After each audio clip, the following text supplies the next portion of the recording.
Soy Esther R. Huerta, psicóloga y coach, y hoy quiero hablaros sobre inteligencia emocional.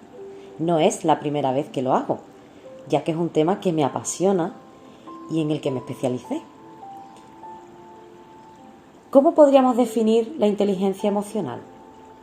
Podríamos definirla como la capacidad de motivarnos a nosotros mismos, de persistir en el empeño a pesar de nuestros fracasos, de manejar nuestros impulsos, de posponer las recompensas, de regular nuestros propios estados de ánimo, de evitar que la angustia interfiera con nuestras capacidades racionales y, por último, y no menos importante, la capacidad de empatizar y confiar en los demás.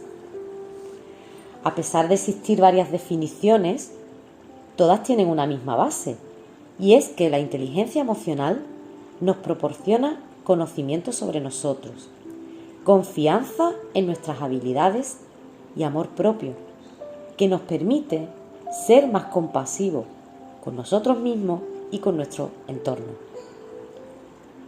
Vivimos además una situación especialmente compleja debido a la crisis en todos los ámbitos y sobre todo después de la pandemia. Es en estos momentos de incertidumbre cuando se hace más necesario saber gestionar cómo nos sentimos. Personalmente sigo pensando que la gestión de las emociones debe ser asignatura en la enseñanza y desde pequeños. Si a mí me hubiesen enseñado a gestionar mi inteligencia emocional, otro gallo hubiese cantado. Y lo digo desde mi propia experiencia. Las cosas pueden cambiar de golpe y porrazo y tenemos que saber adaptarnos a las nuevas circunstancias. Y el saber utilizar la inteligencia emocional nos va a servir muchísimo, ya que podremos gestionar las emociones que aparecen en esa situación que tanto nos desasosiega y poder mantener la atención en lo que queremos y mantener la calma en los momentos en que pensamos que todo se tambalea.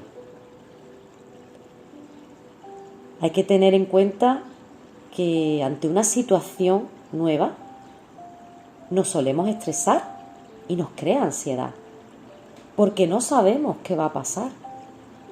Es la ansiedad anticipatoria.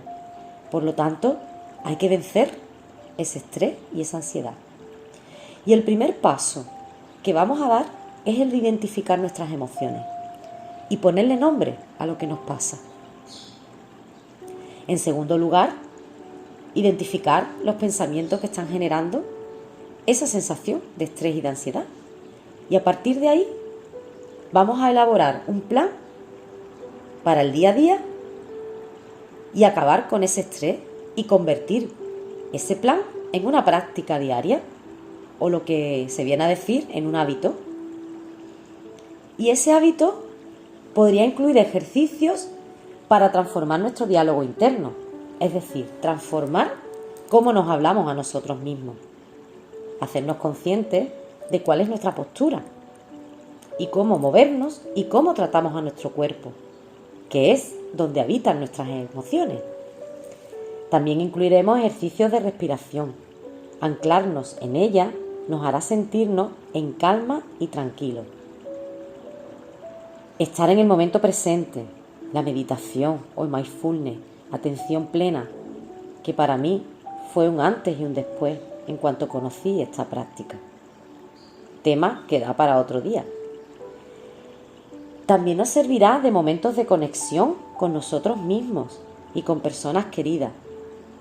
Permitirnos llorar, ¿por qué no? Y desahogarnos, pues a través de cualquier expresión creativa, como puede ser la pintura, la escritura, el baile. Al fin y al cabo se trata de sentir, que no es malo. Y cómo no, soltar si hace falta, mediante la liberación emocional. Hay métodos para ello. En definitiva, tenemos que cambiar hábitos. Y eso es lo difícil, porque somos animalitos de costumbre. La mente hace las cosas automáticamente. Y es por ello que tenemos que tomar conciencia de cómo actuamos ante determinadas situaciones y si esa conducta que tenemos funciona o no.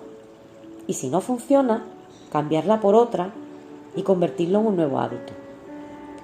Cuando vayamos a incorporar nuevos hábitos, tenemos que tener en cuenta que es mucho mejor hacerlo poco a poco y de uno en uno. Y cuando nos demos cuenta, ya tendremos adquirido los nuevos hábitos y se realizarán con naturalidad.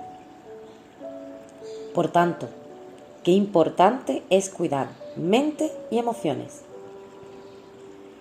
Cuando hablamos de bienestar, siempre hacemos referencia al estado físico.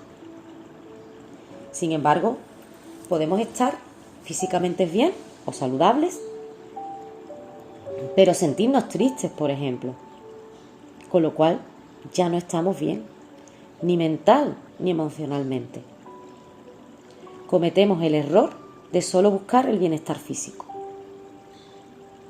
Y existen estudios que son reales en los que se comprueban que aproximadamente el 50% de nuestra felicidad es genético. Solo un 10% depende de lo que sucede a nuestro alrededor. Y un 40% está en nosotros, porque dependerá de nuestros pensamientos y de nuestras acciones. Y ese 40% podemos trabajarlo adiestrando nuestra mente y gestionando nuestras emociones. Y así transformaremos cómo nos sentimos y qué decisiones tomamos. Porque no es lo que está ocurriendo, sino cómo manejamos lo que está ocurriendo.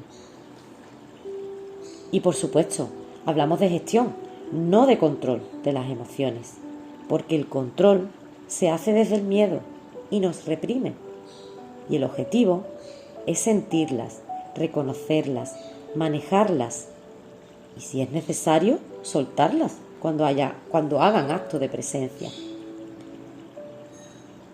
Siempre sentiremos emociones, son las que nos mueven, para bien o para mal, según sintamos. Y todas las emociones tienen una función y son necesarias. No son ni buenas ni malas, nos dan información y unas son más intensas que otras.